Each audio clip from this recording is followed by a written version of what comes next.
he has a lawyer who has created his niche within a short time. As they say, there's a lot of competition in the top, at the bottom, but you are lonely at the top.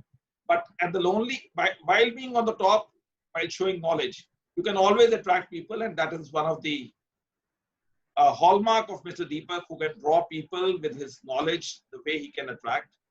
And without taking much time, I will ask Mr. Deepak to give the insights on the topic, which is very relevant for the correlated with the Independence Day, that is 73 years of Indian secularism, a snapshot. I am quite sacrosanct that we are saying a snapshot, but it will be a shot which will be reminded for all times to come. Over to you, Mr. Deepak. Namaste to everyone. I wish everyone a happy Independence Day. And I'm thankful to the organizers, especially Mr. Vikas Chatrat, for having taken the time out of his busy schedule to organize this particular talk and to constantly follow up with me to ensure that this talk is a success and it has maximum attendance. Mr. Deepak, could you just put it back because your face is not coming full forth? Yes, now it's fine. It's better? Yeah, okay.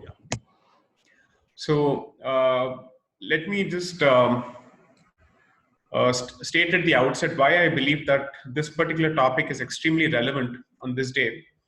Because I think the issue of secularism has occupied center stage in Indian political discourse for a very long time. And for the foreseeable future, I don't see that particular issue dying down. And all sorts of opinions, either based on personal opinions or let's say an uninformed reading of the Constitution or its history, or the history of secularism itself is something that I get to hear on a regular basis. I'm not saying that every opinion is necessarily uninformed, but I do believe that a lot of personal opinions are passed off as let's say, opinions based on facts or expert opinions. And I'm trying to effectively give people access to first-hand sources, first-hand information, and at least try and introduce them to the roots of this particular topic so that they're in a position to form their own opinions and draw their own conclusions based on the sources that I wish to share with them. I do believe that it would be a mistake to discuss the issue of secularism in the Indian context purely from the standpoint of the Constituent Assembly debates or from the history of the Indian Constitution, without understanding the origins of this particular concept outside of India, because obviously this particular term and the concept as applied to India doesn't have strictly Indian origins. It comes from outside India, the way it has been applied in India for a very long time. In this regard, I would actually recommend a fantastic book written by Professor Jacob D. Roever, and the title of the book is Europe, India, and the Limits of Secularism. And this is a fantastic book that was published by the Oxford University Press in May 2016. And this book, according to me, sets out a fantastic history of what we understand as secularism and its Christian origins. So my reading of this book and my reading of other literature effectively tells me that India has accepted this concept of separation of the church and the state without ever asking itself, why does this phrase always translate to separation of the church from the state? In fact, that very phrase contains a lot of meaning and it points to a lot of history, because obviously a discussion around the separation of the church and the state is meant to point to, let's say, discussions around Christian theology and its impact on European nation states. Okay, that is the specific historical backdrop in light of which this particular concept of secularism must be understood. So for the longest of time, we are aware that in the Middle Ages, so to speak, or what is known as the Dark Ages of Europe, Europe was effectively under the control of the Pope. And at some stage around the 16th century, thanks to the concept, the Treaty of Westphalia, the concept of nation states started coming about. And these nation states effectively wanted to establish their own independent sovereignty away from the, let's say, the papal regime or under the influence of the Pope or the Vatican influence, so to speak. And which is why they decided that they need two things. One is that they need to recognize that nation states have the right to exist independent of the Catholic Church. That's point number one. Second, this particular development went hand in hand with what is known as the Protestant Reformation, wherein it was one of the things that the Reformation also brought about was the need to recognize certain rights to criticize the Pope as well as the Catholic Church, so that free speech is given effect to against people who don't believe, or let's say by people who don't believe in the concept of religion and whatnot. Three, the kings of nation states, and let's say of nation states or kingdoms, so to speak, decided to strike a distinction between those aspects of their public life where the Catholic Church would have some kind of influence, and those aspects of public life where the Catholic Church would have no influence. So that is the distinction between religious and secular that these Christian states and Christian princely states or Christian nation states decided to come out with. Okay. So the concept of separation of the church and the state was primarily, let's say, a kind of a social contract entered into between states which had a very clear Christian character in medieval Europe, so that they arrive at the territory division or subject matter division between the Catholic Church and the kingdom, or the king or the ruler, so to speak. This is why this doctrine of let's say, separation of the church and the state can never be divorced from the concept of Christian theology and the fact it has a very clear Christian identity. Okay. So if you read further, this particular history has been constantly corrupted over the decades, and people have effectively given the impression that European style secularism created the concept of a completely secular Europe, where no state has a religious identity, where no state has any form of allegiance to any church or any religious institution. Nothing could be further from the truth, because historically speaking and even contemporarily speaking, there are any number of European countries which have an avowedly Christian character, where the monarch is effectively the head of a specific church of a very specific denomination. Let's take two examples which are very, very popular, and yet for some reason people don't consider these examples when they talk of European secularism. The British monarch, the Queen, is effectively the head of the Anglican Church. Okay. And the Anglican Church is seen as the primary church of that particular country, and therefore they have a very clear denominational as well as religious tilt, which is recognized in their public life. Now, one other example which most people perhaps may not be aware of is that Scandinavian countries, especially countries like Sweden, which are typically cited as examples of progressivism or liberalism, or let's say extreme separation of church and the state, itself is a country that has a very clear Christian identity, recognized as part of its public life. And the monarch of that particular country, again, is associated with a very specific church. Then another example that we don't consider often is the example of Germany. In Germany, or in countries like Germany, what happens is the state recognizes two prominent institutions, namely a certain Catholic branch and a certain Protestant branch.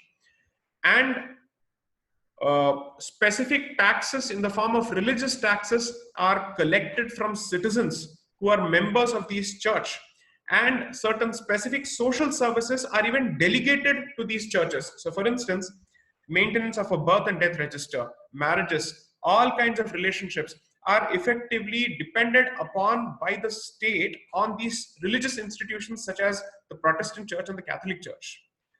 Now, when let's say Europe, which is effectively held as the example for secularism, follows this brand of secularism, where it clearly has public institutions which have a religious identity, and it also takes the help of religious institutions in providing certain public services and in the maintenance of national registers, where does this notion of separation of church and state come about as far as India is concerned?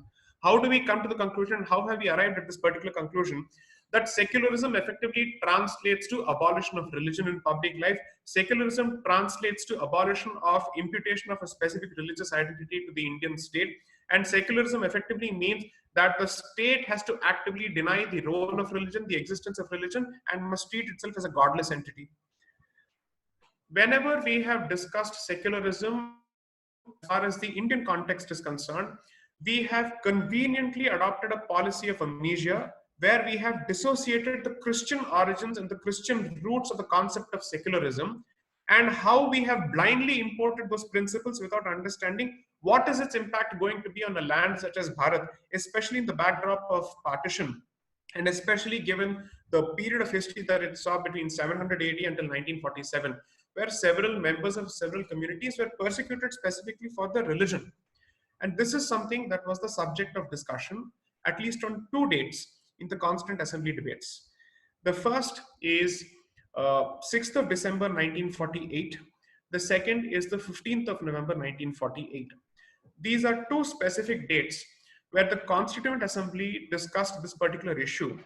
And one of the proponents of, let's say, India not having a purely militaristic or, let's say, militant secular approach was Sri Lokanath Mishra. Sri Lokanath Mishra, I think, was the father of Sri Pinaki Mishra, who is the current MP from Odisha for Puri. And he's a member of the BJD. And he's also a leading senior advocate at the Supreme Court.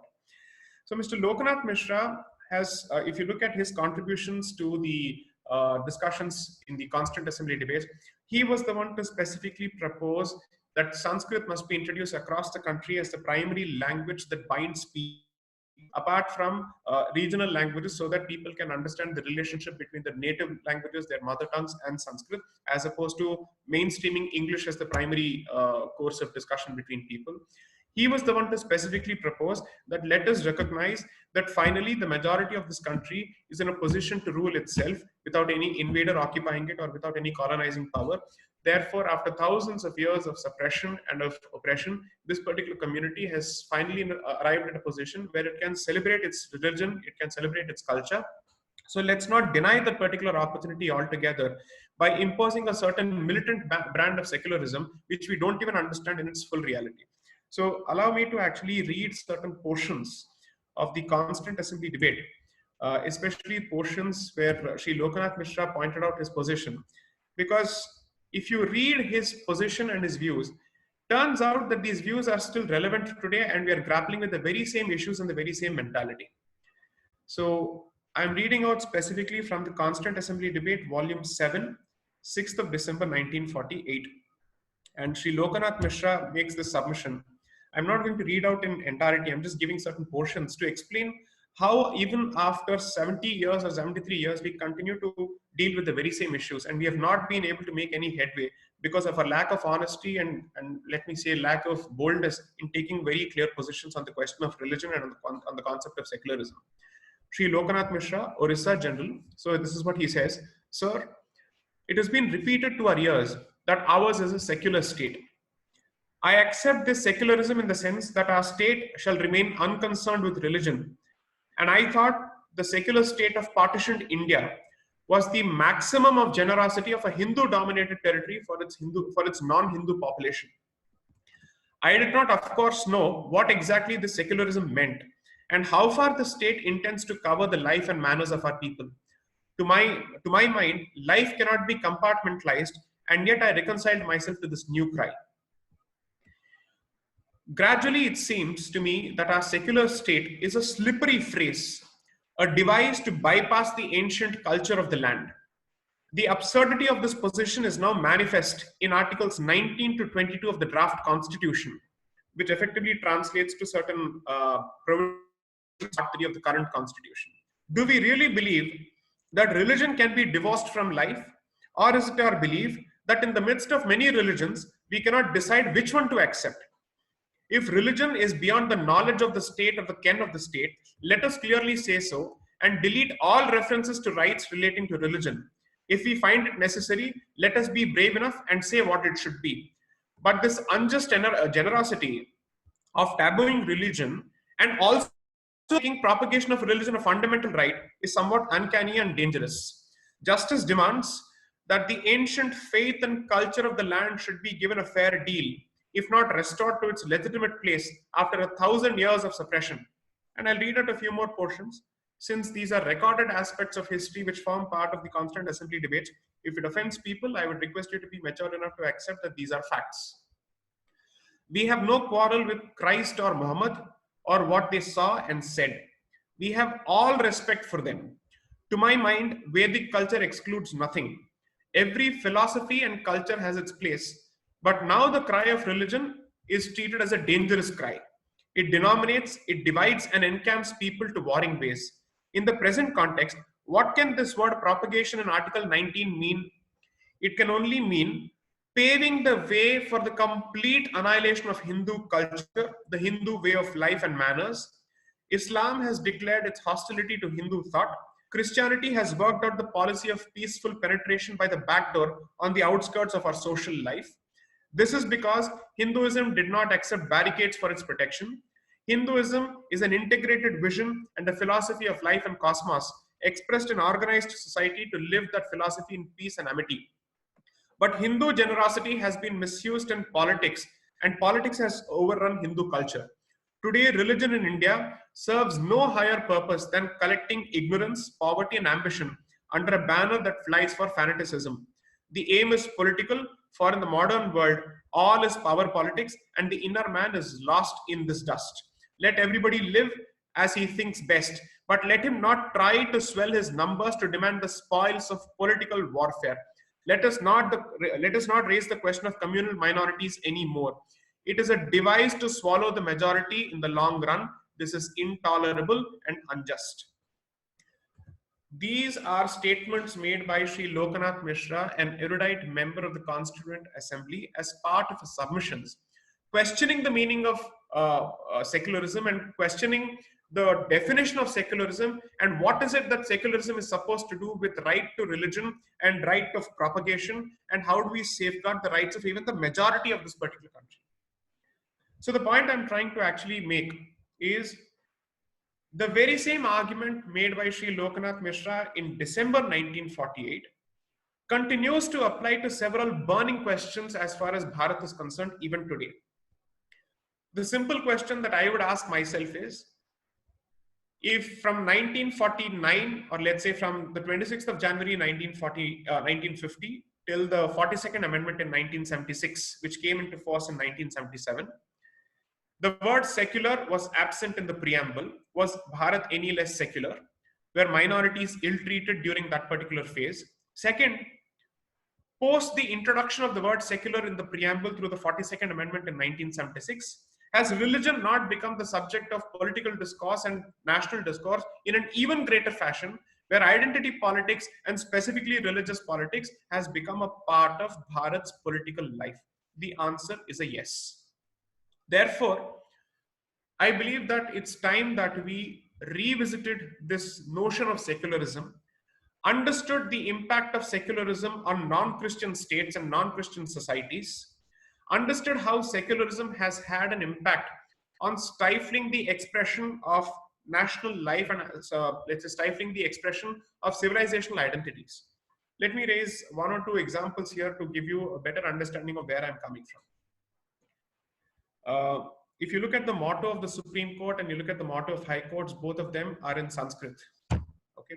Similarly, if you look at CBSE schools or central or schools run by the union government, Asatoma Sadgamaya is effectively chanted, and now that is the subject of a petition before the Supreme Court, citing secularism, saying this kind of an education also violates canons of secularism.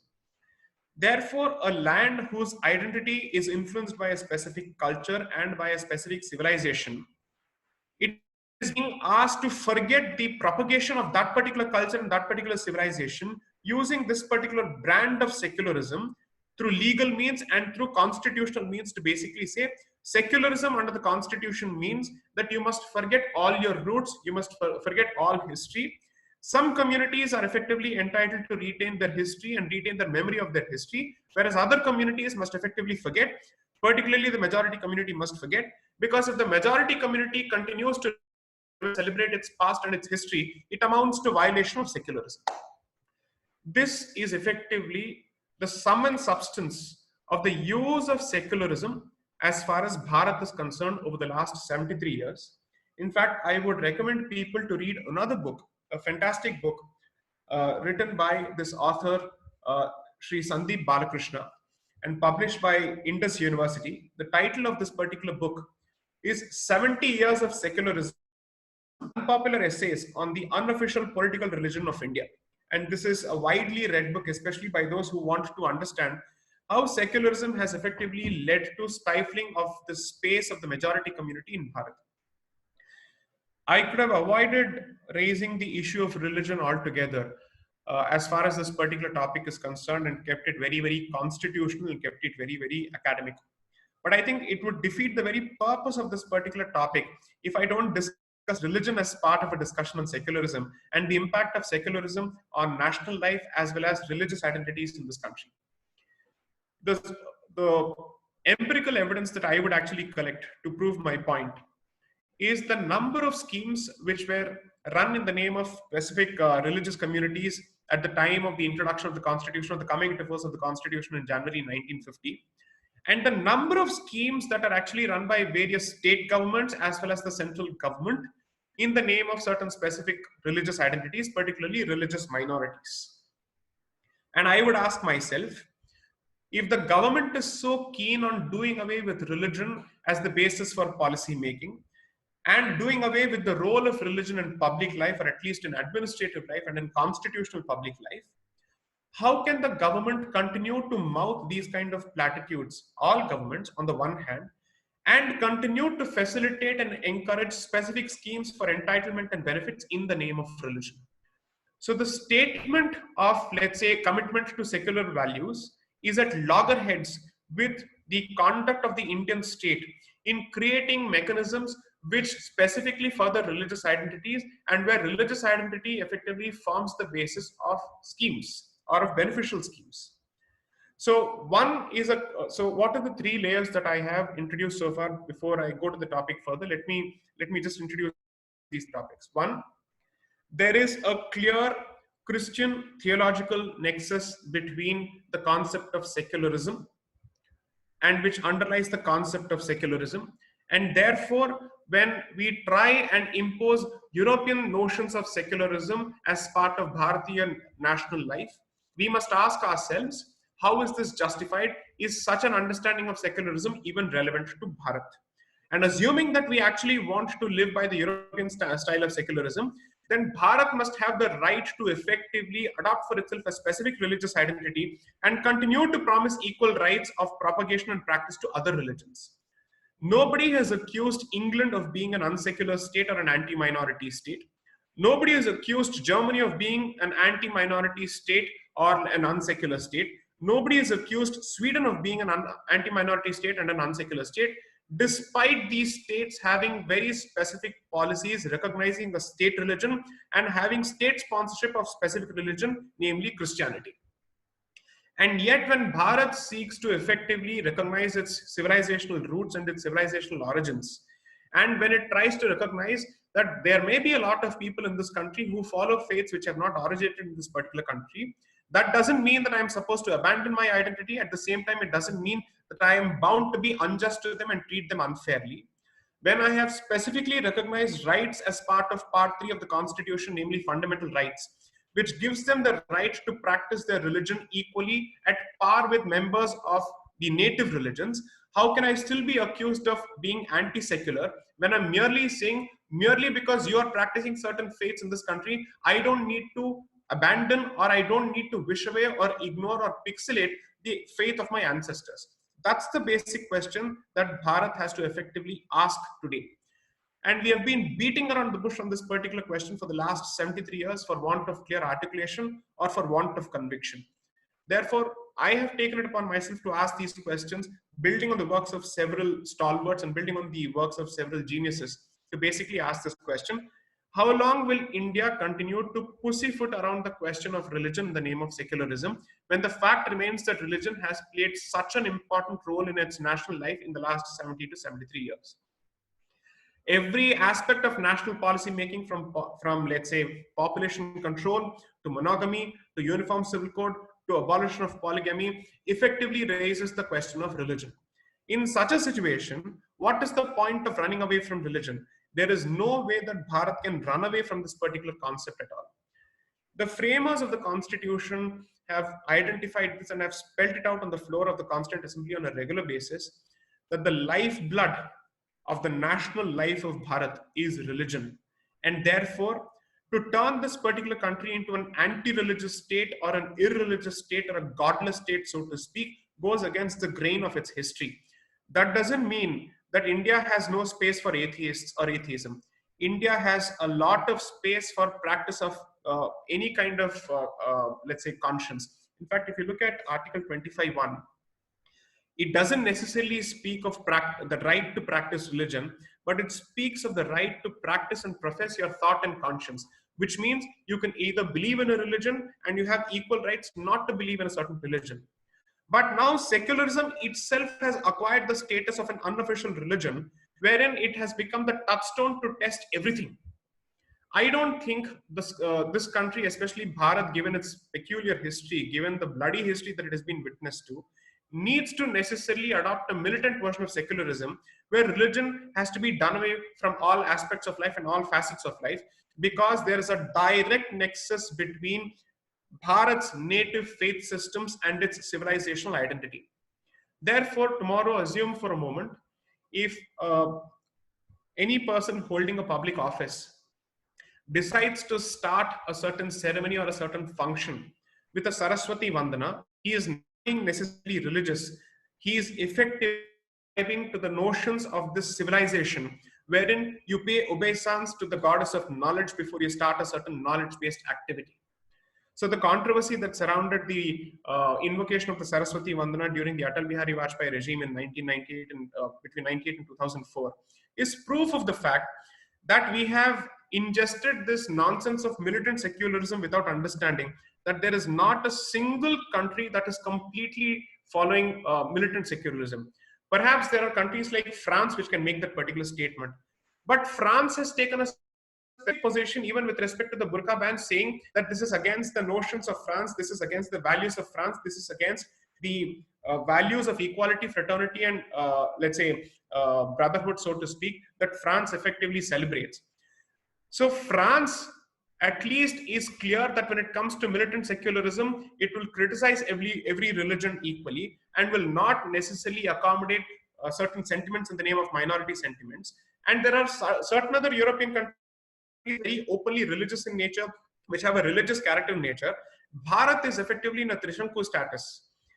It takes a position of convenience. Secularism as a concept is to be adopted only with respect to the majority religion, but when it comes to the minority religion, we must effectively fall back on the rights of minorities. And this is a very curious mix. It makes for a hodgepodge where you're not even consistent with the militant notions of secularism that you think Europe follows, which it doesn't. So neither are you close to France, nor are you close to Germany, nor are you close to United Kingdom, nor are you close to any of the Scandinavian countries. So what is the nature of secularism that Bharat effectively subscribes to?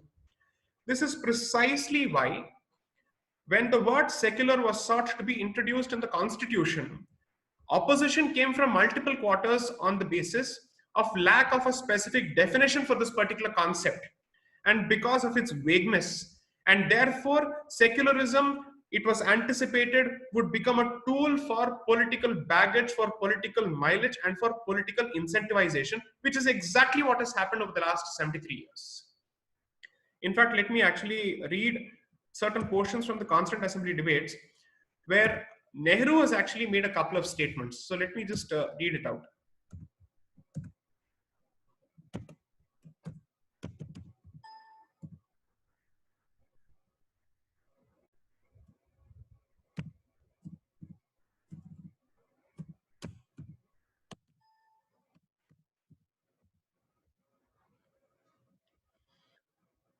In fact, this is, I think, in the debate of 15th of November. Yes, 15th of November. In fact, the introduction of secular as a word to the preamble to the Constitution was proposed by Sri K.T. Shah.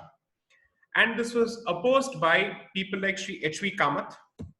And he made the specific statement. Let me just read it out, please, just a second.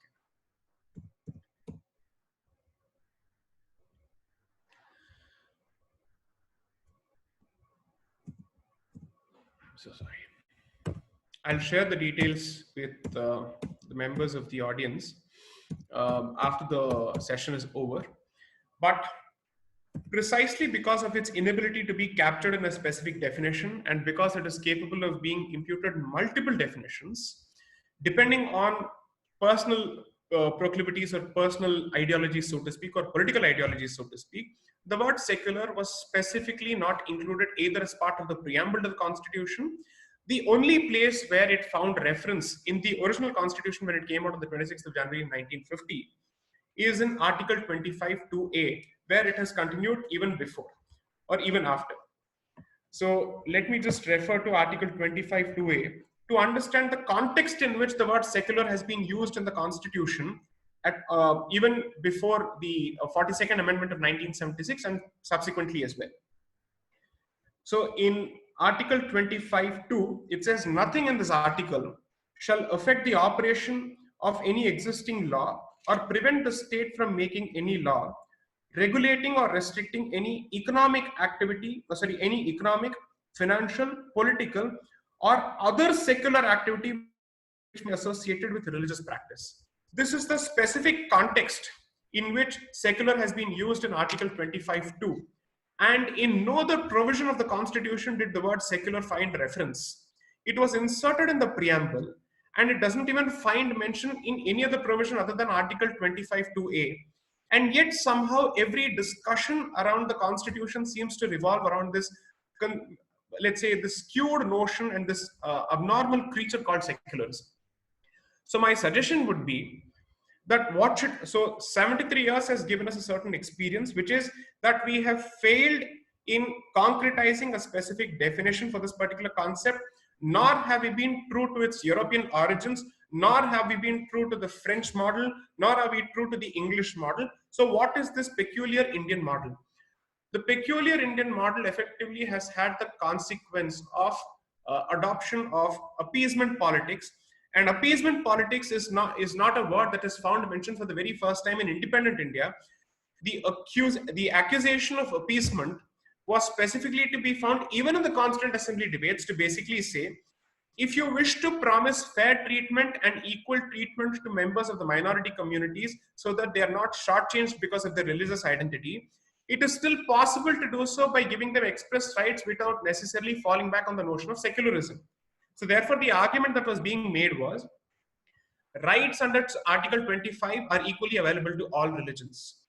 Rights under Article 26, which speak of the rights of religious denomination, is equally available to all religions. Then you have Article 27, which effectively says that the state shall not sponsor any particular faith. Then you have rights under Article 28, 29, and 30. And under Article 30, you have specifically recognized the right of linguistic and religious minorities to maintain cultural and educational institutions. So having given them very specific rights to ensure that the rights of minorities to maintain their places of worship, to maintain their way of life, to maintain their language, their script, their culture, and their religious institutions, and their right to actually manage educational institutions. What is it that secularism is meant to achieve over and above these rights? When specific rights have been given to secure the interest of all communities in the country, and there is absolutely no discrimination on the basis of religion, and the language of the Constitution makes it abundantly clear that no particular community has more rights than other communities. In fact, perhaps there are special rights that are given to minority communities to ensure that their lack of numbers never comes back to haunt them in their ability to run their own institutions.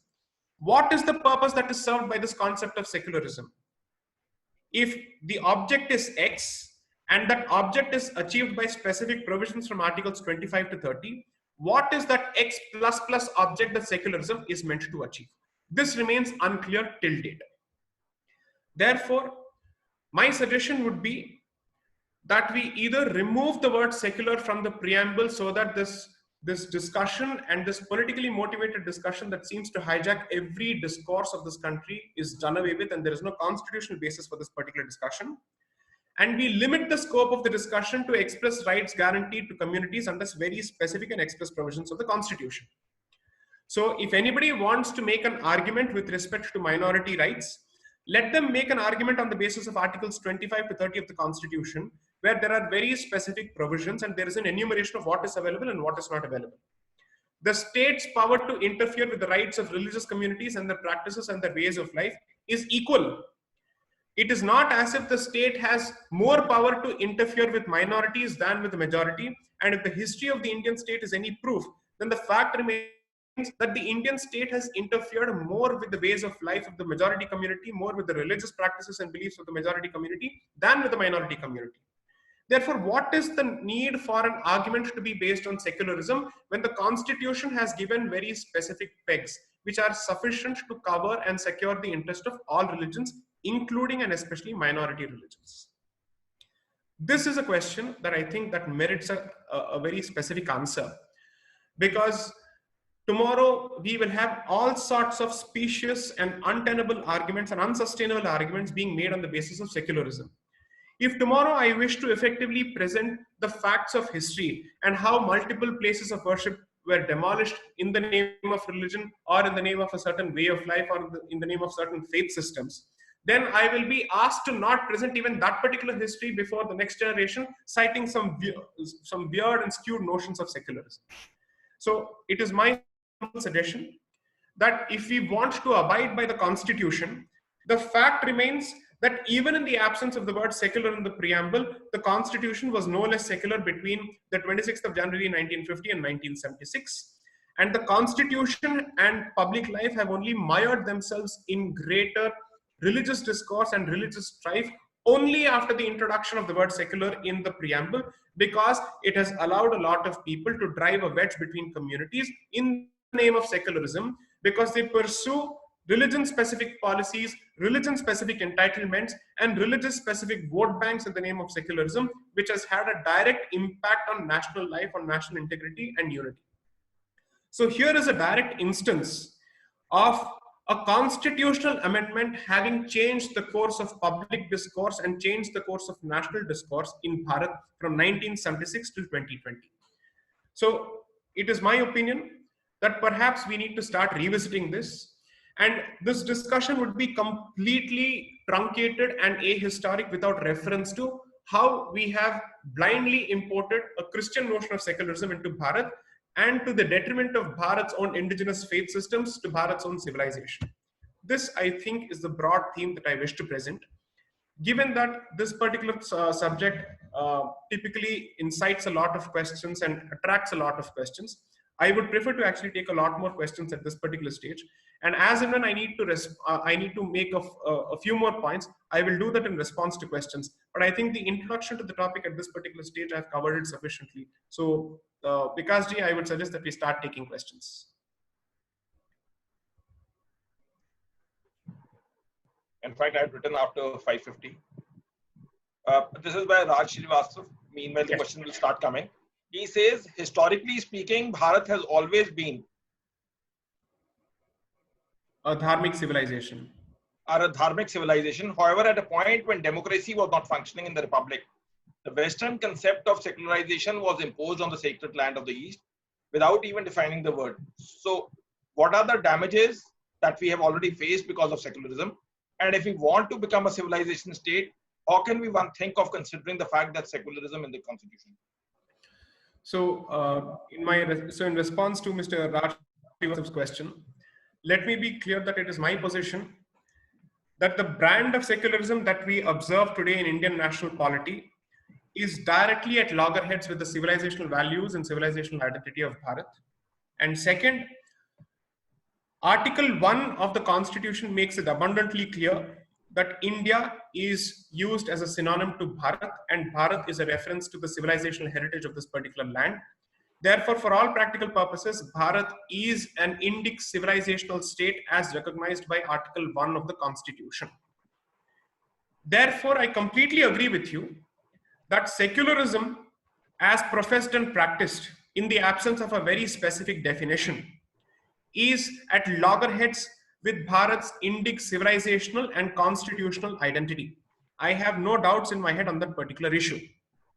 Let me introduce another concept where there is sufficient scholarly literature which effectively points to the fact that the concept of secularism has been used to the detriment of non-Abrahamic faith systems and indigenous faith systems and indigenous practices across the world. And there are enough books on this, and there is enough literature on this particular issue. Let me try and also share the details of another author, the classical age of Christianity, destruction of the classical age by Christianity. Let me just share that, where there is a very clear reference to the use of secularism to the detriment of other communities. So this book is called The Darkening Age, The Christian Destruction of the Classical World. And this particular book is written by Catherine Nixie. And I have had the benefit of reading this particular book, and I'm still in the process of reading this particular book.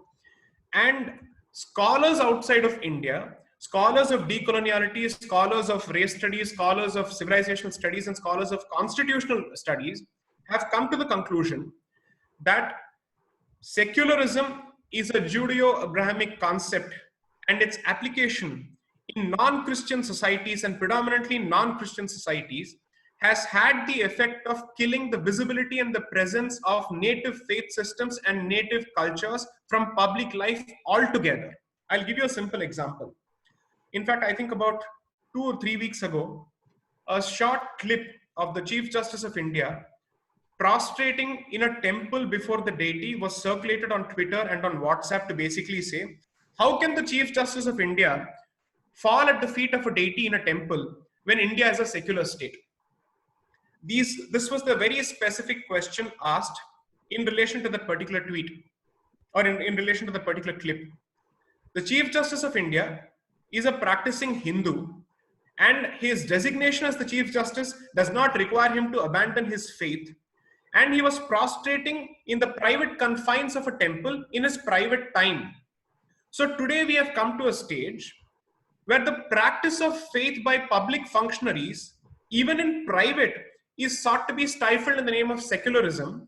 And where does this particular notion of secularism have any kind of support in any portion of the constitution, or in any interpretation of secularism, is unclear. So secularism has become a weaponized tool to effectively guilt trip the majority community, and especially public functionaries who happen to be practicing Hindus, into abandoning their faith, into abandoning their visible symbols of religion. Let me also make a blunt statement. Nobody asked Sri Manmohan Singh to abandon the visible symbols of his faith the moment he became the Prime Minister. Nobody asked him to do any of those things, and they could not have as well, and they should not have as well. Because merely because he occupied the post of the Prime Minister, which is a secular position, it doesn't mean that he was expected to abandon his own faith and abandon his own belief in his value systems. He was entitled to practice his religion as a devout Sikh, and also hold the position of a Prime Minister, and there is no inconsistency between the two.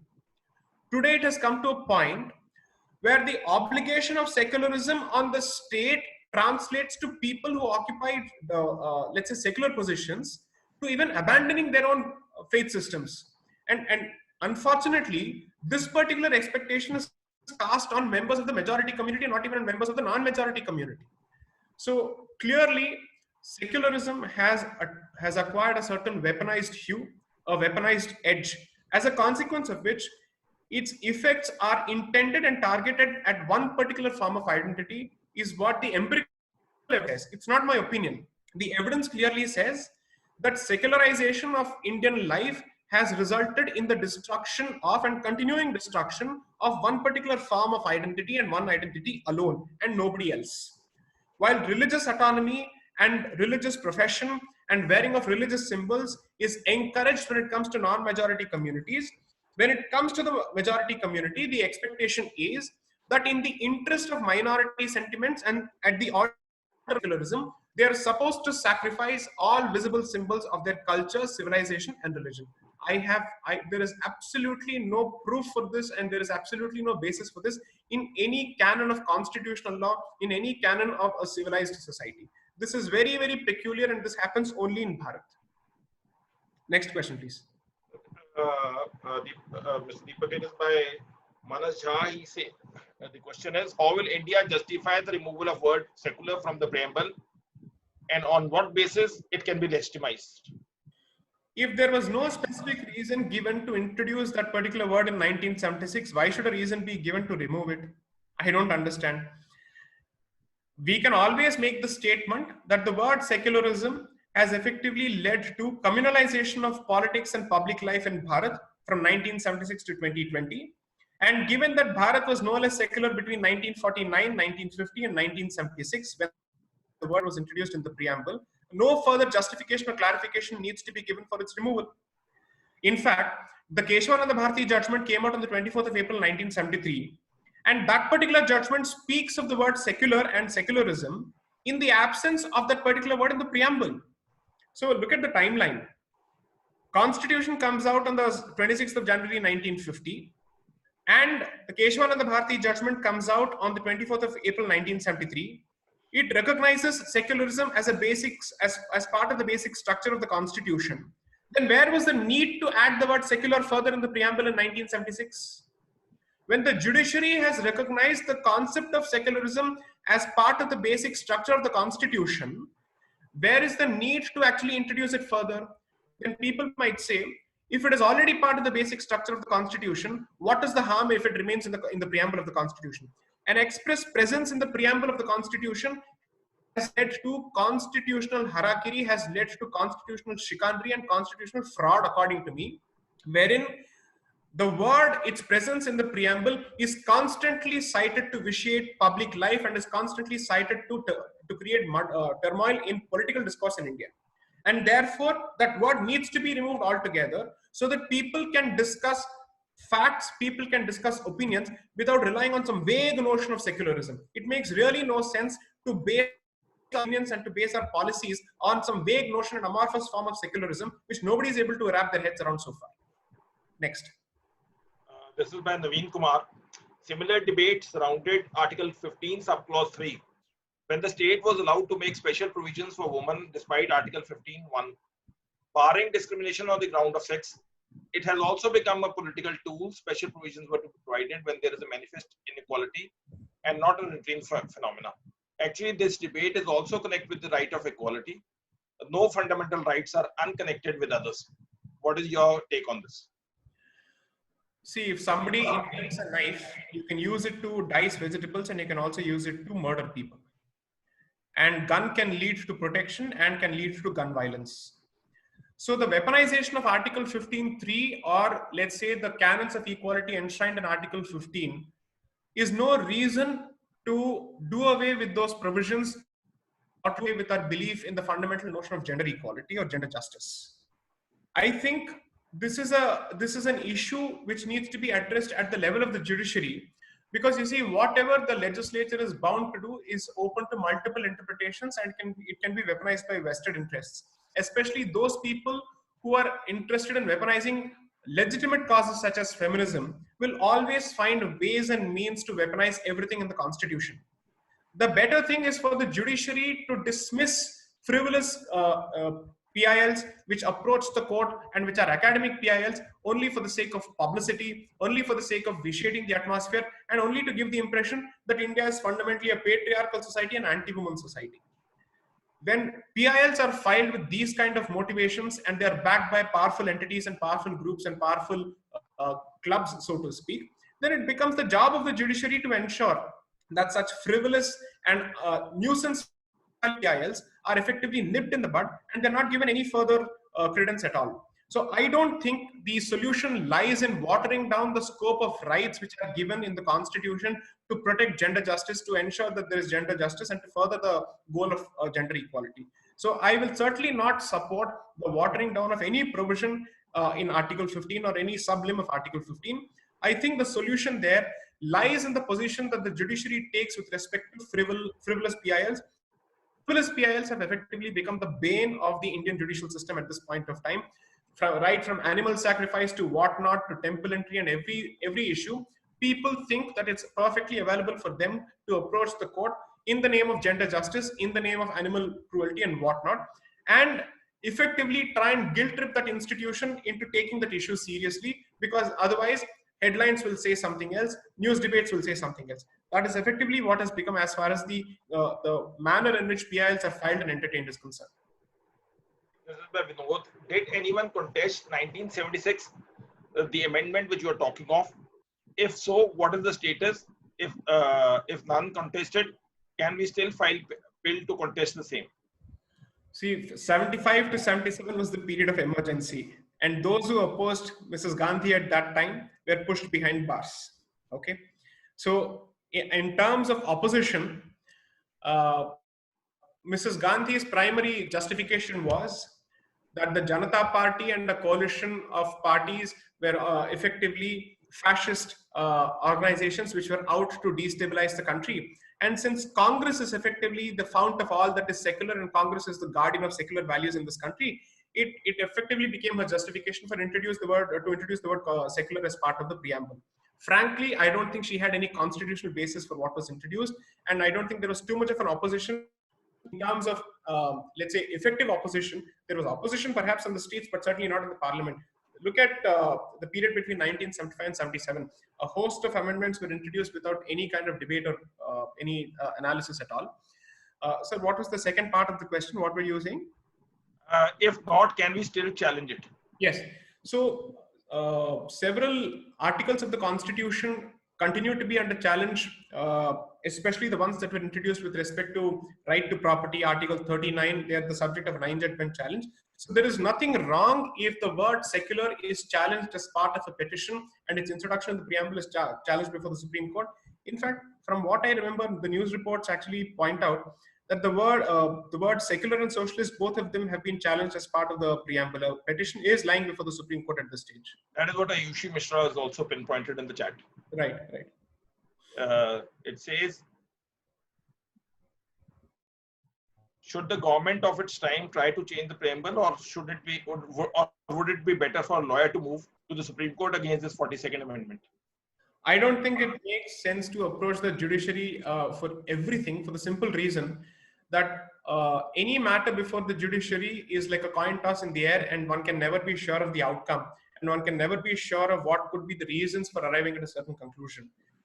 If it is possible to address some of these issues at the legislative level, then there is no reason why we must not address it at the legislative level. So look at it. I'm clearly saying that on issues with respect to PILs and on issues with respect to Article 15 and weaponization of Article 15, the solution lies with the judiciary. But when it comes to express provisions of the Constitution, which are on the face of it problematic and which are capable of blatant misuse, and there is proof of blatant misuse, it is better to actually leave it to the legislature to do it.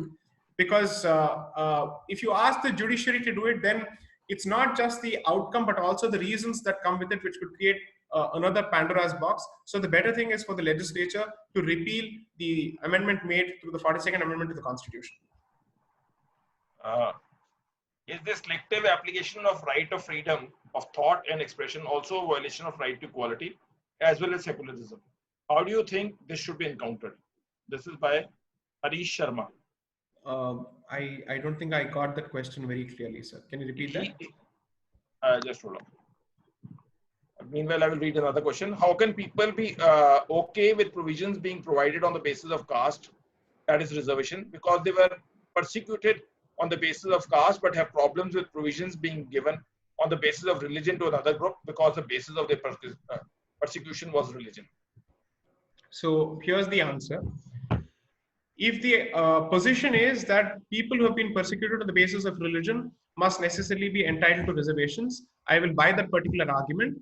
And therefore, the Hindu community must be the subject of reservations, because I don't think history points out to the fact that any other community has effectively been the subject of persecution here. So I'm perfectly comfortable with that argument. Let Hindus be given reservation because they're effectively the persecuted community. Fair enough. I really don't have a problem. And if you take a look at my public positions previously, I've said that caste-based reservations must continue as long as there is caste-based persecution. I've never actually taken a position different from that. However, if you want to give reservations on the basis of religion to say that people have been persecuted on a religious basis, perfectly fine. Then Hindus must get that particular reservation. I don't think anybody else is entitled to that. Before taking one question, because a lot of people are asking, yes, this not only this webinar, but all webinars are being uploaded on our channel of Beyond Law CLC. So those who want to see this particular session or previous ones, they can always subscribe, share, and like Beyond Law CLC. We will be uploading this particular session also, and the present session is also live on the Facebook. This is, can Article 368 be invoked to substitute secularism with dharma if we give the proposition that dharma is the product of Indian civilization, like Magna Carta is for US. This is by Manat Singh. In fact, it's a fantastic suggestion because this suggestion is backed by one of the suggestions made by Sri H.V. Kamath as part of the Constituent Assembly debates, as well as Sri Lokanath Mishra, specifically pointing out that Bharat's allegiance over and above all is to the concept of dharma, and dharma is not to be equated with religion, because while these days when we refer to the word Hindu dharma, we have converted this into religion. The fact remains that it specifically refers to the moral, righteous conduct which is subscribed to by, let's say, adherents of dharmic faiths, so to speak. Therefore, I think it's perfectly justified if secularism in the preamble were to be replaced with the word dharma. There is enough precedent for it, or there is enough justification for it in the Constituent Assembly debate, and there is nothing wrong at all. According to me, Bharat's constitutional morality and Bharat's national life is predicated on this fundamental doctrine of dharma, and there is enough basis for it in the Constituent Assembly debates.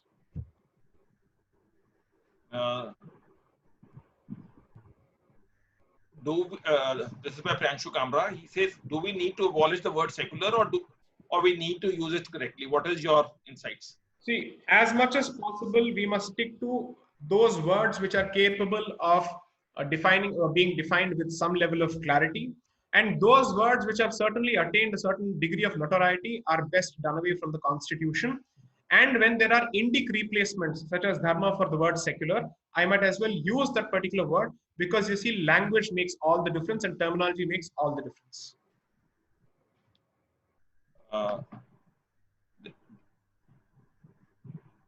What do you think about Article 295? No, this would be.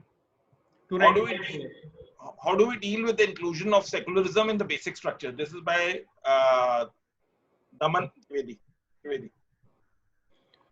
How can you include, sorry? How do we deal with the inclusion of secularism in the basic structure?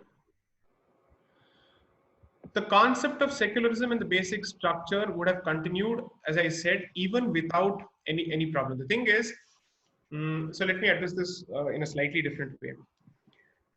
The judiciary and Indian legal system has typically understood the word secularism in a slightly different way. Perhaps what can be done is to equate it with our notions of fair treatment and equal treatment of different faith systems. Let me give you a better example. In fact, I think the answer to this lies in Article 26. So what is the answer? Article 26 effectively recognizes the right of religious denominations of all faiths to be able to manage their religious affairs, to be able to manage their educational institutions, to be able to manage their properties, so on and so forth. Of all the countries in the world, the one country where Article 26 is extremely relevant is Bharat, given the sheer diversity of funds and sheer diversity of sampradayas, and also sheer religious diversity. So once you have Article 26, which ensures a fair degree of autonomy and a fair degree of, let's say, distance from the state with respect to all communities, secularism, as far as Bharat is concerned, is defined better by Articles 25 to 30, and you don't need to trace it beyond that. So there are two options available. As one of the participants effectively suggested, replace the word secular with dharma in the preamble, or remove the word secular altogether. And if you wish to understand India's commitment to secularism, use express provisions of the Constitution and not the preamble of the Constitution. Therein lies the answer. To the extent that everybody has the right to practice and propagate their faiths and manage their institutions within the four corners of Articles 25 to 30, that is the limited extent to which Bharat is required to be constitutionally secular. Bharat need not abide to a higher standard of constitutional secularism over and above what is expressly provided in the Constitution. This is by Deepika Sharma. Even if the word secularism gets removed from the preamble, there is still other articles 25 to 30 available to defend the ideas of liberals. Do you think it is just a matter of word, secularism, or anything else? See, there is a huge misnomer about, or let's say there is a huge misconception about whether Articles 25 to 30 give more rights to minorities, and therefore they further this skewed notion of secularism.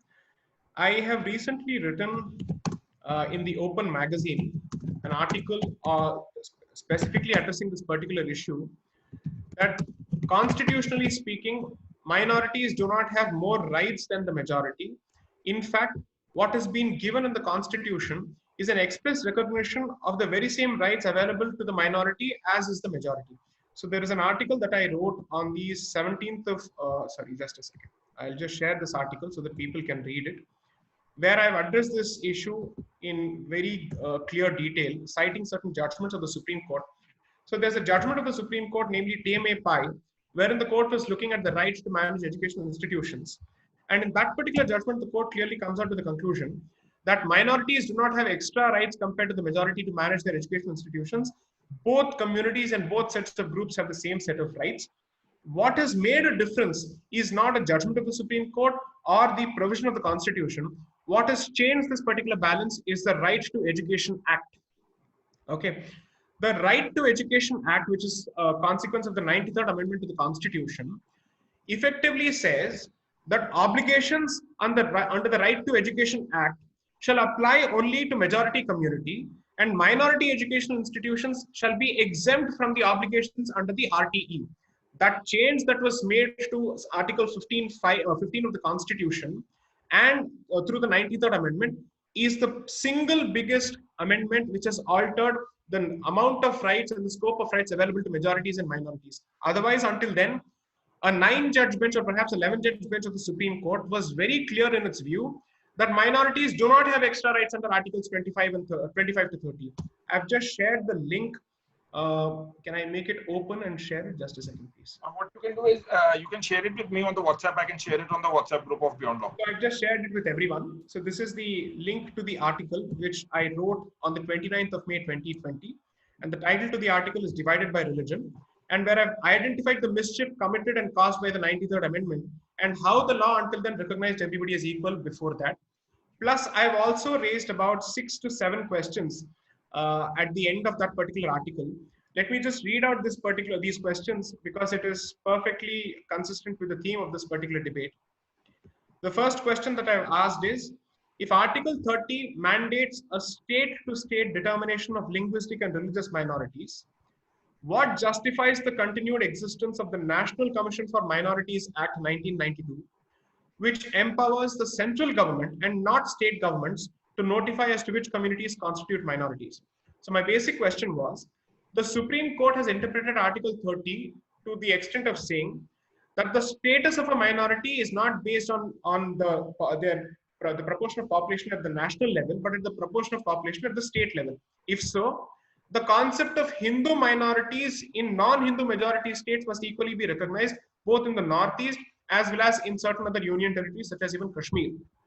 The second question that I have raised is, what justifies the continued existence of notifications dated the 22nd of October 1993 and the 27th of January 2014, under which, under the National Commission for Minorities Act, the government of that particular time notified certain communities as national minorities, such as Muslims, Christians, Sikhs, Buddhists, Zoroastrians, and Jains.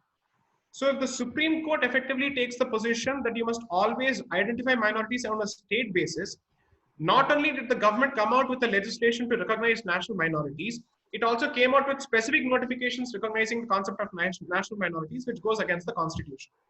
Then my third question was, when the Constitution recognizes linguistic minorities and cultural minorities, why is it that the National Commission for Minorities recognizes only religious minorities?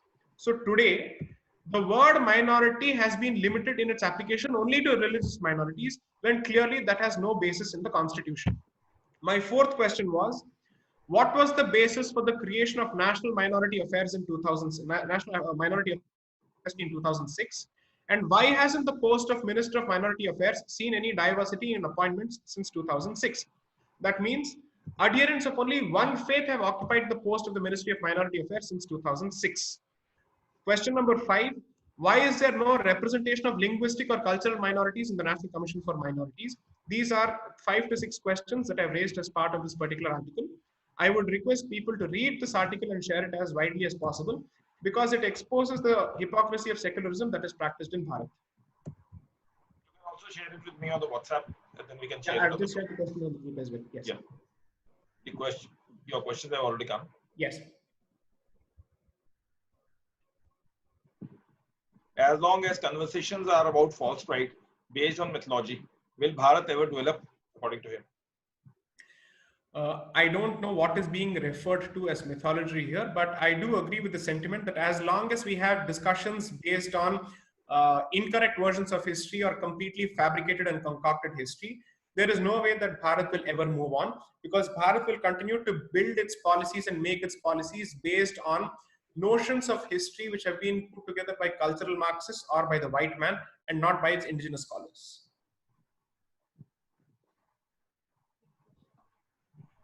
This is by S. Jyoti.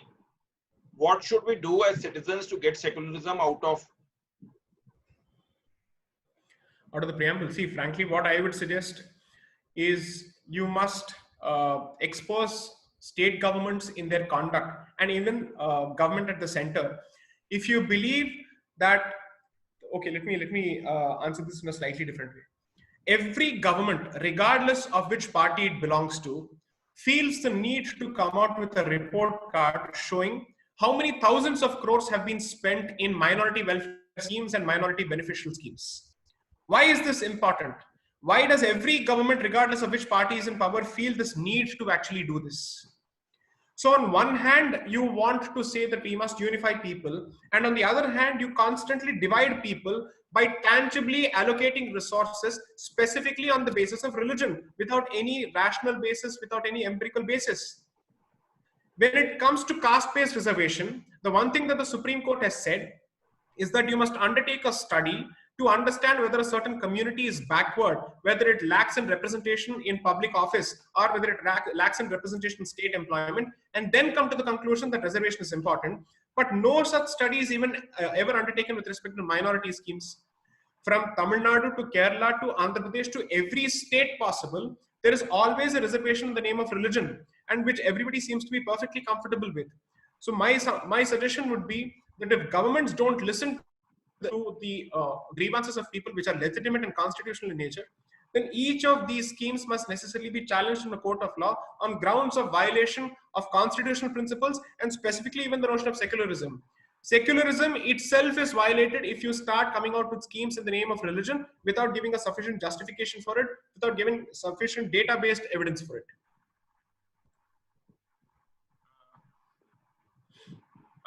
Can we replace India with Bharat? And if yes, then what are the steps that can be done? Article 1 already says India, that is Bharat. Replacement may or may not be necessary. It is not sufficient to replace India with Bharat. You must think of India as Bharat, and what would that translate to? That you recognize the history of this land, you recognize the identity of this land, and you recognize that the history of this land does not let us treat any minority unfairly on the basis of religion. I've said this any number of times. In fact, I think there is a participant, Mr. Trishul Modi, who says that as a Parsi, why am I not being treated as a minority? Why do I not get the same kind of treatment? My clear response is, Parsis in this country came at a time when Bharat was not even a secular republic, when we did not even have a constitution. And so far, nobody can accuse Bharat of having ever persecuted Parsis. They were persecuted by the Arabs when they effectively threw out the Parsis out of their own land, and they were pushed into extinction, or they were effectively pushed out of their own land into exile. Bharat has never done that. And as Modi rightly points out, Mr. Trishul Modi rightly points out, the fact remains that Parsis, who constitute perhaps the super minority in this country with a population of barely 60 to 70,000, don't figure in our discussions on minorities anywhere at all. That's surprising. So even when it comes to minorities, we are clearly committing the clear act of discrimination between different minority communities. That is the fact of Bharat's skewed brand of secularism.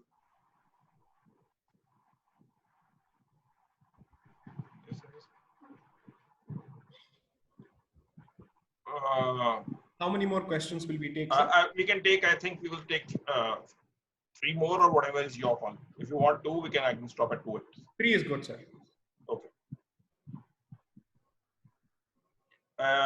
It is to you specifically. He says, you often talk of India as civilization state, but what are the specifics? This is by Vineet. So if Vineet says that I often talk of India as civilization state, I'm assuming that he's been following my work.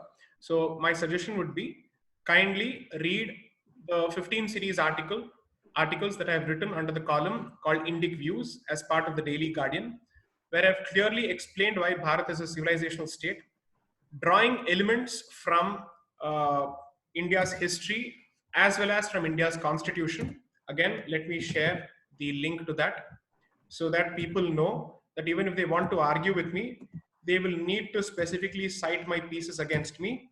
And I don't say anything for which I don't have any support. So here is the piece. So let me just share it publicly. This is the link to my series in the Daily Guardian. I have made out a case for why Bharat is a civilizational state in this particular piece, in about 15 to 16 pieces. Do yourself the favor of reading it before you challenge me on this particular proposition. My answers are laid out in those articles. This is by Hanit Singh again. Can you point out some articles in the constitution that reflects the essence of the concept of dharma? Right. So again, I have written another piece effectively highlighting that the use of the word public morality in articles 25 and 26 are effectively references to dharma, and there is support for it in the constitutional debates again, where Dr. Sarvepalli Radhakrishnan has said that as far as Bharat is concerned, morality is dictated by dharma. In fact, Swami Ranganathananda, one of the former heads of Ramakrishna Mission, his definition of dharma was cited by the Supreme Court in certain judgments to understand the meaning of morality as used in the Constitution. So I think it's important to read judgments. It's important to read a bit more of literature. People seem to be holding a lot of opinions without actually doing the reading. You can't shoot opinions from your hip to basically say that my opinion is a decent substitute for fact. I think there is more need to read, and there is enough in the public domain in the day of age and in the day and age of internet for you to read all of this. I will ask, Avneet has time and again posted the question, but somehow so many questions and takes have been coming up. I will ask him to post the question, and one more question. Yeah. This is a suggestion to you. Please try to be more active on Instagram and YouTube so that you can reach more and more youth. This is a suggestion to you. He says that your suggestion ipso facto will not further the case like you are saying. He says that you should also go. Fair enough. Okay. I can try. Despite my limited time, I'll do my best. Kinds of literature you would recommend to read for understanding about Indian civilization? So the one thing that I've done as part of the series in the Daily Guardian is that I have identified books, I have identified authors, I have very clearly identified the sources so that people can read and understand how Bharat is actually an Indic civilizational state. So in fact, in the piece that I have done, I have written what I have established is, when the Indian national movement specifically chose to make a case for Bharat's independence, the first question that came from the Britisher was, how can you ask for independence when you have never been a single political unit ever in your history? What is your basis for actually asking for independence of Bharat as a single political unit? So several historians started writing books specifically on the question of why Bharat has the right to function not just as a civilization, but also as a single political unit. Those books and excerpts from those books I have specifically cited as part of my pieces. Kindly take the trouble of reading those pieces. I'm sure that even if you disagree with me, you will have a better basis to disagree with me after having read those pieces. That would be good, because they say that it's always better to agree, but may not. You may disagree on a point of view, but one should also have a reasoning to agree also. Right. Avnish, this ultimately, Bharat is an ethnic civilization society. Why haven't we, in our opinion, been able to accept our civilization history? Rather, we have followed the other religions to hijack our culture, history, and civilization heritage, so as to speak, despite having numerous necessary provisions in the constitution. Shouldn't we have an official religion based on our history, because Indic civilization was always all-inclusive? The answer to all of this lies in education, because education's primary job is to introduce children in their formative years to the roots of this land, to the culture of this land. And we are hoping to find all our answers in the legal basket, or the judicial basket, or the constitutional basket. But unfortunately, we don't seem to pay enough attention to education. If schools teach children that Hinduism in India has always only been about cows, caste, and about killing women or widows, then how on earth do you actually expect them to come out with a positive impression of this particular country? Nobody has exposed them to books by Swami Vivekananda or Sri Aurobindo or by Lala Lajpat Rai or by Swami Shraddhanand, by Arya Samajis, by non-Arya Samajis, by so many people who have defended the culture of this particular land and who have defended in the face of hostile aggression from multiple quarters, all forms of aggression. So you cannot hope to understand issues of national interest and issues of constitutional interest without sufficient grounding in history. And you can't hope to understand history unless and until it is part of our textbooks, because nobody seems to have the patience to read beyond 500 words or 1,000 words. I'll tell you the constant trouble that I face. If I come out with a video of 30 minutes, I am being told, sir, nobody has the patience to watch for 30 minutes. Come out with a video of 5 minutes or 10 minutes so that we can circulate it on WhatsApp. If I write a piece for 1,000 words, then they say, where is the justification for it? You must write a detailed article. When I write an article of 3,000 words, I'm said, sir, 3,000 word kaun padega? Sir, itna time to kisi ke paas hota nahi hai. So the problem is fundamental laziness and apathy, where people find all sorts of excuses to not do enough reading when everything is out in public domain. ना video देखने के लिए patience होता है, ना article पढ़ने के लिए पेशेंस होता है. पेशेंस सिर्फ इस चीज के लिए होता है कि 5 मिनट की वीडियो जो व्हाट्सएप में सर्कुलेट होते हैं उसको देखो और सर्कुलेट करते जाओ. That's what we have effectively become. So as long as this remains our approach to serious issues, I don't think how we hope to learn better. The way you express that people are not satisfied, the way you sometimes you say that writing more words, a bigger video. I'm reminded in the childhood times in the schools where there was a story that father, son, and the donkey, they were all three going together, and ultimately, if you recollect, many of would be recollecting that ultimately the donkey had to be thrown in the well, and the father and son, instead of going on the donkey together, had to walk their way. So the moral of the story was that suno sabki karo dil ki. Right. Or you hear everyone, but it is way that you want to put it across. You have to, as they say, that you have to read actively and passively, and then ultimately, as a lawyer, conclude what is right and what is the way to move forward. Right. That could be my take on that aspect. I think we have taken a lot of questions, and thank you, Sai Deepak. As at the first brush, we had said that it should be an illuminating session. You have actually shown a right path, as they say, that even a light, a candle at the right end of the tunnel can show the brightness in its own way and can carve out the path. I think there are certain takes during this entire webinar which will help us to move forward and think forward. And they say for a pragmatic thinking and pragmatic moving, you have to take what I said while I was taking and giving insights about your aspect, was that assimilate all the facts, think, and then move forward. Correct. They say that the process of life and thought process is just like a traffic light. Stop, look what has been commented upon. Yellow light is to pause whether it is correct or whether it have a retroactively you think and move forward. And then green is that whatever you feel right, you should move forward. That's the way of moving life. Right. And on the day of independence, I would believe that one should have all independent thoughts. Accumulate all the thoughts, but ultimately, as they say in law also, that you have to funnel them in the right direction, the right perspective, whatever you feel right. Those who have been following us, they can continue to follow us. Those who have got connected for the first time, you can subscribe, share, and like our YouTube channel of Beyond Law CLC, where all those webinars will be posted. And you can also share and like our Facebook page, Instagram page, and on LinkedIn, and you will get the updates. Tomorrow, in our pursuit to these webinars, which we have started conducting during these testing times, tomorrow we will have Justice K. Abraham Matthew, former judge of Kerala High Court, speaking upon documentary evidence, primary and secondary evidence. So do stay connected with us. We are having forthcoming this entire week as what was done in the previous webinars. All insightful sessions from the persons who have immense knowledge. As we all stated at the first instance, that Mr. Deepak is not only an articulate lawyer, but he is also an erudite speaker, as we have all seen.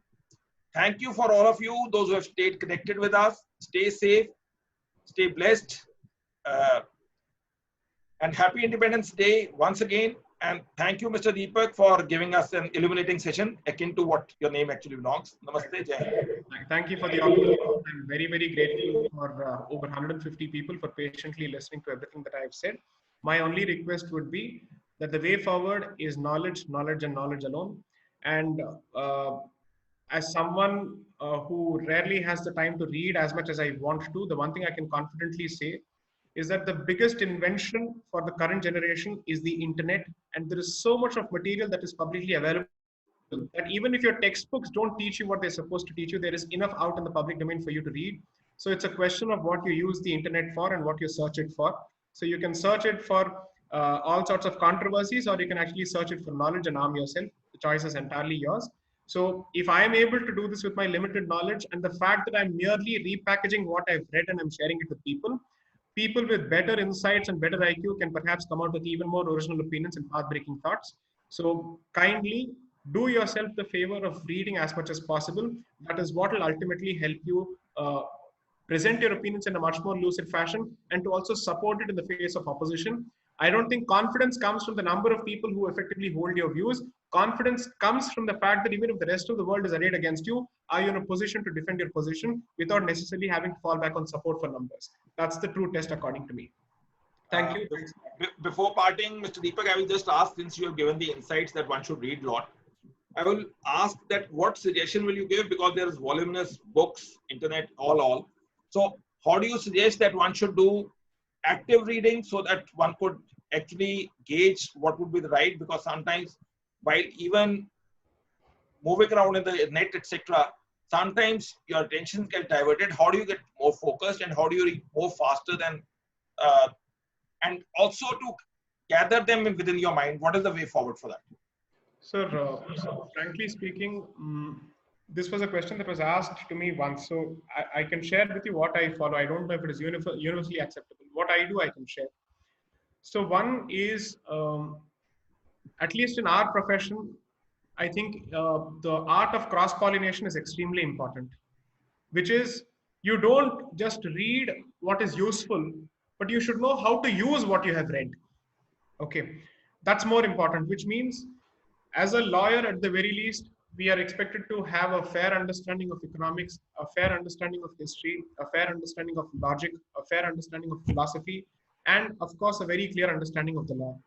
This cross-pollination effectively has led to a point where I think anybody who aspires to be a rounded lawyer has no other option but to read voraciously and as diversely as possible. So that is from the standpoint of a lawyer.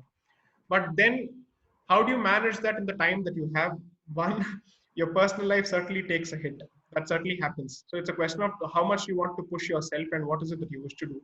Two, I believe very strongly in not making notes based on what I read. Because when you decide to make a lot of copious notes on the basis of what you read, it slows down the pace of reading and automatically you dumb down your mind's ability to grasp as much as possible.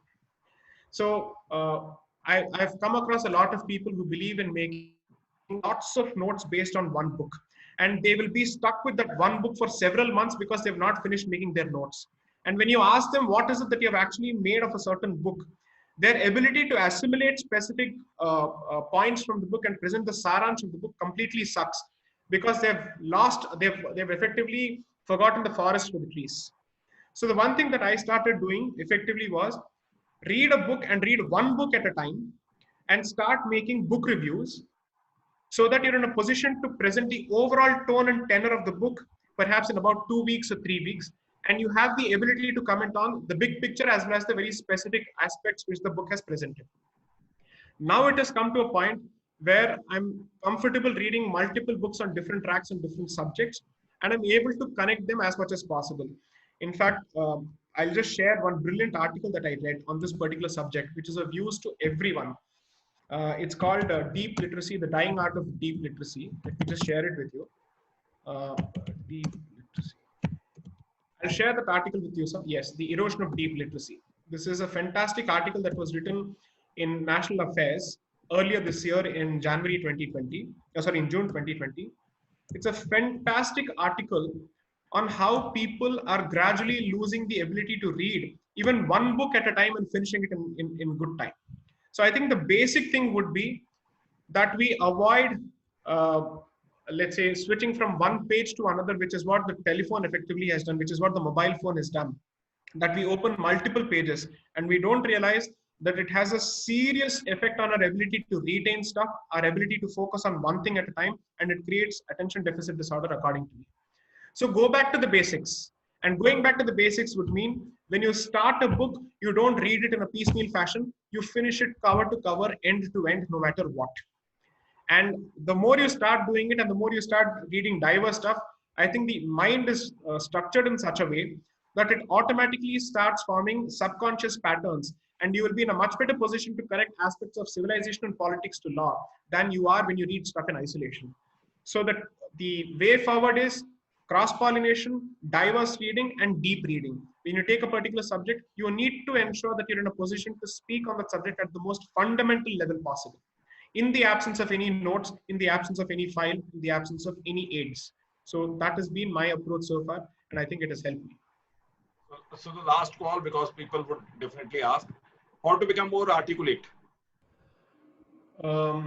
Articulation, I don't think lies in mastery over language. I don't think it lies in mastery over English or knowing how to put together a sentence with pentasyllabic words. I don't think that is how you become better at articulation. I think clarity in content is the first step towards articulation, coupled with your own original thoughts. So the traditional Indian way of reading is you split it into two parts, Pathan and Adhyayan, which is you read first and then you contemplate on what you have read, so that you're in a position to come out with your own original views. So if tomorrow someone were to ask me to define something, I should be in a position to define it, and I must also be in a position to criticize the definition for its pitfalls, in the absence of which I have merely quoted what already exists, but I don't know if I have any original thoughts on the definition itself. So the ability to understand the concept in its bare bones format and also to comment on it with clarity and have your own original views on what is wrong, whether you agree with it and why you agree with it, I think is the way forward as far as articulation is concerned. Language comes much later.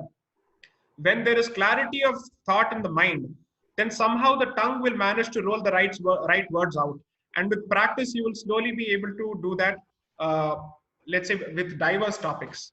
So one of the reasons that I try to speak extempore is to be able to ensure that I'm subjecting myself to the most withering scrutiny of possible, even in the absence of any tools to aid me. So that one, people know that when you ask me a question, you should be ready for the answer as well as a counter punch. So I will never come unprepared. Two, I'm very, very confident of what I say, and I'm equally confident of what I don't know. When I know for a fact that I don't have an answer to a question, there are any number of times that on a public platform, I've clearly said, I don't think I'm either in a position to answer that question or my knowledge on that particular subject sucks. So you should know what you know and what you don't know. Humility in admitting that there are certain subjects that you're not familiar with is very, very important. Otherwise, if you try to be an expert in everything, you will not be an expert in even one subject. So identify your core areas and keep hitting on it. Thank you. So the point I can just sum up is that you say that you have to read extensively and intensively, and that is why the mind will think expansively. Exactly. Not expensively, but expansively. Thank you, everyone. Stay connected, stay blessed. And thank you once again, Mr. Deepak, for giving the insights on that too on a 15th of August on an Independence Day with the independent thought process, as you said. You relook, revisit, and rework upon yourself before answering that. The insights given by you are actually encouraging for everyone on the platform as well as on the Facebook, and those who will follow up us on the YouTube or the Instagram. Thank you. Thank you. Namaste. Jai Hind. Jai Hind.